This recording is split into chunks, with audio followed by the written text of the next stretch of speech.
Did you know that the majority of your life you operate in unconsciousness? So many things are just habit. You don't even realize that you do it or that you respond in certain ways. And so, one of the things I want to talk to you about is element 5 in your life book about optimizing your surroundings for success. And in this element, Dr. Anderson talks about several helpful tools. So make sure you check out this element. It's so great. But he talks about the power of consciousness and how when we can be conscious of our emotions, our feelings, our habits, our reactions, that's how we have the power to change it. So when something goes wrong in your health journey or in your life, instead of dwelling on that, the power comes from learning from it and becoming conscious of it. So let's walk through an exercise that can help you next time to keep moving forward in the right direction. So when something happens that maybe throws you off your plan or what you planned on doing, I want you to ask yourself a few questions. The first thing I want you to ask yourself is, what happened? All right. What happened? What caused that mistake to happen?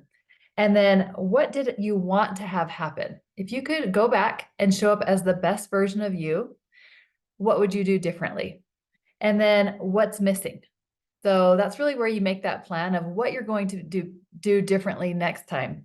And then what's next? So once you envision showing up as the best version of you, let's say that you go out to lunch and what happened is you went hungry, you didn't plan ahead of what you were going to eat. You went with maybe friends that order unhealthy things. And so you kind of got caught off guard. So what happened, right? You didn't plan ahead. You went hungry. You didn't have a plan. Okay, so what did you want to have happen? Maybe you wanted to feel in control, have a plan of what you were going to eat so you can stay on your plan and make good choices. Okay, what's missing? Maybe what's missing is next time you're going to plan ahead. You might look at the menu ahead of time. You might go eat a little bit before a snack so that you weren't starving. And maybe you'll tell your support system or who you're going with what your plan is, what you're going to order. Sometimes if you say it out loud, you're more likely to stick to it. And then next time, when you go, you have that plan. So no matter if it's an eating situation or something in regards to work or a relationship, have a plan. Be conscious of what you want to have happen and envision showing up as the best version of you. Imagine how that would feel, what you would do, what you would choose.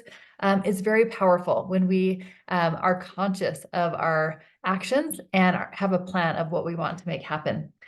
He also talks about stop, challenge, choose. When we stop and challenge, that's when consciousness becomes part of our decision. We actually think about our choices, and how important it is that the more we practice that, the more automatic it becomes. The last thing I want to talk about from this element is optimizing your surroundings. Did you know that you become like the 5 people that you are around the most? So think about that.